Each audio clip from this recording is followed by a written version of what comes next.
मंडळी, महाराष्ट्रातील 48 जागांतील मतदानाचा टप्पा आता संपत आलाय. सध्या चालू असलेला शेवटचा टप्पा, त्याचं मतदान 20 होऊन त्याचा निकाल 4 जूनला जाहीर होणार आहे. मध्यंतरी शरद पवारांनी महाविकास आघाडी महाराष्ट्रातून 48 पैकी 35 जागा जिंकेल असा दावा केला होता. पण त्यांनी आपण लढत असलेल्या 10 जागांपैकी कोणत्या जागा जिंकणार हे सांगितलेलं नव्हतं. आजच्या या व्हिडिओमध्ये आपण शरद पवारांच्या राष्ट्रवादी लढत असलेल्या 10 जागांपैकी नेमक्या कोणत्या जागांवर त्याचा विजय होणार आहे तेच आपण या व्हिडिओमध्ये पाहणार आहोत.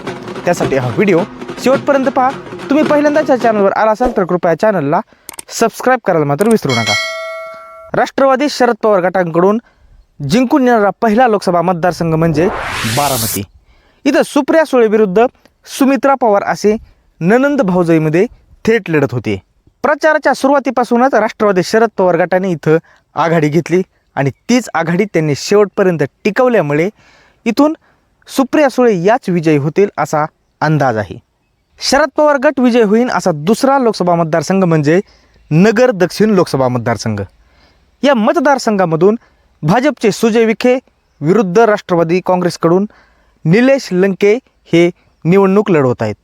इथं सुरुवातीला सुजय विखे यांचं पारडं जड मानलं जात होतं, पण शरद पवारांनी आपले चक्र फिरवून निलेश लंकेंनी आपला पॅटर्न चालवून ही लढत अटीतटीची बनवली. ही लढत काटेकी टक्कर होत असली तरी इथून निलेश लंके हेच विजय होतील असा अंदाज आहे. शरद पवार लढत असलेला तिसरा लोकसभा मतदारसंघ म्हणजे माढा लोकसभा मतदारसंघ. या मतदारसंघामधून सुरुवातीला महादेव जानकर हे राष्ट्रवादी काँग्रेसकडून निवडणूक लढवतील असं जवळपास निश्चित झालं होतं. पण महादेव जानकरांनी शरद पवारांना खो देत भाजपसोबत हातमिळवणी करून त्यांनी परभणीमधून लोकसभा निवडणूक लढवण्याचा निर्णय घेतला. त्यामुळे ऐनवेळी इथं धैर्यशील मोहिते पाटलांना आपलंसं करून राष्ट्रवादी काँग्रेसकडून धैर्यशील मोहिते पाटील यांना शरद पवारांनी उमेदवारी दिली. मागच्या वेळी रणजित निंबाळकर यांच्या विजयात धैर्यशील मोहिते पाटील यांचा खूप मोठा वाटा होता. पण सध्या या दोघांमध्ये थेट लढत झाल्यामुळे आणि त्यांना सोबत जानकरांची साथ मिळाल्यामुळे धैर्यशील मोहिते पाटलांचं पारडं जड होऊन त्यांचा या मतदारसंघातून विजय जवळपास निश्चित मानला जातोय. राष्ट्रवादी शरद पवार गट निवडणूक लढवत असलेला चौथा लोकसभा मतदारसंघ म्हणजे राजधानी सातारा. खरं तर इथले स्टँडिंग खासदार श्रीनिवास पाटील यांनी ही लोकसभा लढवणार नाही म्हटल्यावर ही जागा पेचात सापडली होती. पण शेवटी शरद पवारांनी इथं सुद्धा मास्टर ट्रोक मारत शशिकांत शिंदेंना इथून उमेदवारी दिली. शशिकांत शिंदे हे माथाडी कामगारांचे नेते म्हणून ओळखले जातात आणि त्यांना उदयनराजेंना तुल्यबळ लढतीसाठी योग्य मानलं जात होतं आणि म्हणूनच शशिकांत शिंदेंना इथून उमेदवारी देऊन आणि आपली स्वतःची ताकद पणाला लावून शरद पवारांनी ही लढत प्रतिष्ठेचे बनवून इथून शशिकांत शिंदे विजयी होतील यासाठीच्या सगळे आकडेमोड केलेले आहेत. यानंतर राष्ट्रवादी शरद पवार गटाकडून लढवला जात असलेला पुढचा मतदारसंघ म्हणजे बीड लोकसभा मतदारसंघ. या लोकसभा मतदारसंघाकडे फक्त महाराष्ट्रातूनच नव्हे तर देशातून लक्ष लागलेलं आहे.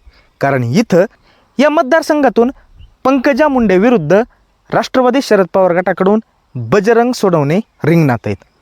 एकीकडे पंकजा मुंडेसोबत बीडमधील मातब्बर आणि मोठे समजले जाणारे नेते पंकजाताईसोबत मिळालेले असल्यामुळे बजरंग सोनवणेकडे फक्त संदीप क्षीरसागर हाच एक स्टँडिंग आमदार चेहरा होता.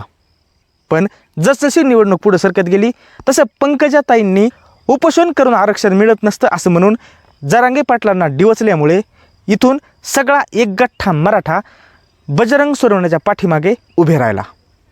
या लोकसभा मतदारसंघामध्ये जवळपास 8.5 लाख मराठा मतदार आहे आणि तो एकगठ्ठा मतदार बजरंग सोनवणेंच्या सोबत आणि त्यासोबतच मुस्लिम मतदारही बजरंग सोनवणेंच्या सोबत राहिल्यामुळे इथून बजरंग सोनवणेंचा विजय निश्चित मानला जातोय. यानंतर शरद पवार गटाकडून लढवत असलेला पुढचा मतदारसंघ आहे शिरूर लोकसभा मतदारसंघ. या मतदारसंघामधून आढळराव पाटील विरुद्ध राष्ट्रवादीकडून डॉक्टर अमोल कोल्हे निवडणूक रिंगणात आहेत. प्रचाराच्या सुरुवातीपासूनच अमोल कोल्हेंनी आघाडी घेतली आणि ती शेवटपर्यंत टिकवल्यामुळेच इथून अमोल कोल्हेंचा विजय निश्चित मानला जातोय. यानंतर पुढचा मतदारसंघ आहे रावेर लोकसभा मतदारसंघ. या मतदारसंघामधून भाजपकडून रक्षा खडसे विरुद्ध श्रीराम पाटील निवडणूक रिंगणात आहेत. पण इथंही श्रीराम पाटील यांना सहानुभूती मिळत असल्यामुळे त्यांचाही विजय निश्चित मानला जातोय. त्यानंतरचा लोकसभा मतदारसंघ आहे वर्धा लोकसभा मतदारसंघ. या मतदारसंघामधून भाजपकडून रामदास तडस हे महायुतीचे उमेदवार आहेत. त्यांना ही निवडणूक सुनीलने केलेले आरोप आणि त्यासोबतच अँटी इन्कम्बन्सीमुळे ही निवडणूक त्यांना जड जाईल असं म्हणलं जाते. त्यामुळे इथून सुद्धा शरद पवार गटांचाच खासदार होईल असं बोललं जाते.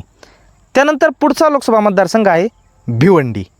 या मतदारसंघामध्ये सुरेश म्हात्रे बाळामामांचं पारडंही जड मानलं जाते. तर मंडळी, ही होते राष्ट्रवादी शरद पवार गटांकडून संभावित विजयी उमेदवार. ही माहिती तुम्हाला कशी वाटली ते कमेंट करून सांगा. व्हिडिओ आवडला असेल तर व्हिडिओला लाईक करा, शेअर करा आणि सोबतच चॅनलला सबस्क्राईब करायला मात्र विसरू नका.